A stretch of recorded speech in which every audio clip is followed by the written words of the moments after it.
Hello everyone, it's Just a Dad. Today I'm going to show you how to add string to this Worx 20-volt cordless weed trimmer.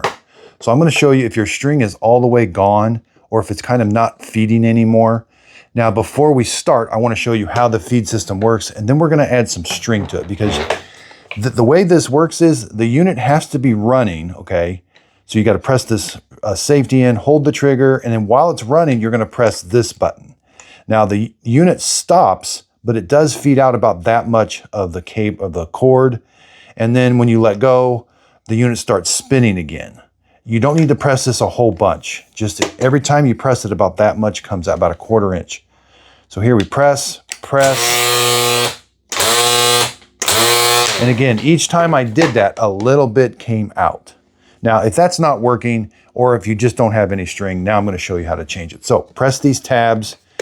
This is just the cover. You're going to grab this spool. Okay, I've got string on mine, but you're just going to grab the spool. Yours is probably empty, or it could be wound up and it just needs rewound. Now the type of line diameter it needs is 0.065 inch line, and you need about 10 feet of it. Okay, so you cut off 10 feet of the line. Now again, here's kind of the bottom. It's got these gears, and here's the top. We're going to work from the top. So find this little spot where you can put the line in, right there. You're going to put the line in, and then you're going to start, so put it in that little opening there, and then you're going to start winding it in the direction of the arrow. Now you want to be very careful here and take your time. You don't want this to be bound up, or it won't come out smoothly.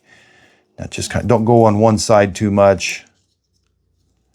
And then just kind of wind and wind. Again, 10 feet should fit on here just fine. Again, just kind of keep it tight. Don't let it get loose. You know, you can kind of turn it backwards. Just make sure you're winding it the same direction. That kind of helps get it into certain spots. Keep winding. And I do recommend getting extra spools like this. That way it just makes it easier if you got a bunch of weeding to do. And again, I got over to one side too much. So let's...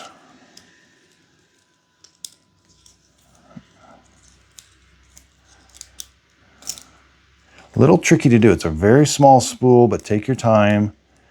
Now you can set the spool aside, put it in one of these cleats.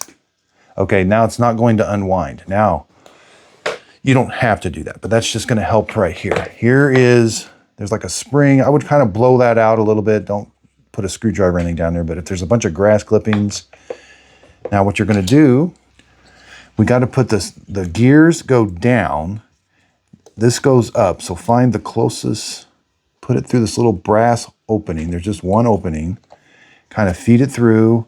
As you get closer, you can pull it out of the cleat.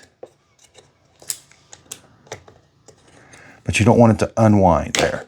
Well, and you don't want to do what I just did, get it underneath. So it has to stay right there in the middle. Now, see, there. Now it's in the groove. I did pull out a little bit more than I needed to, but it's in the groove and it's not turning and it's coming right out. Now I'm going to take this. These are just pincher tabs, and snap that onto place. There.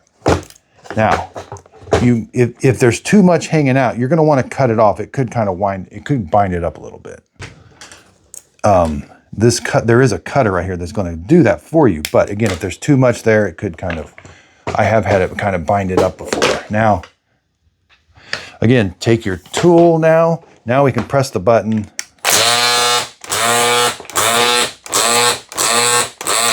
Now again, it doesn't sound like the string is coming out, but it is. I've done some testing where I've drawn with Sharpie, and every time I press the button, it stops.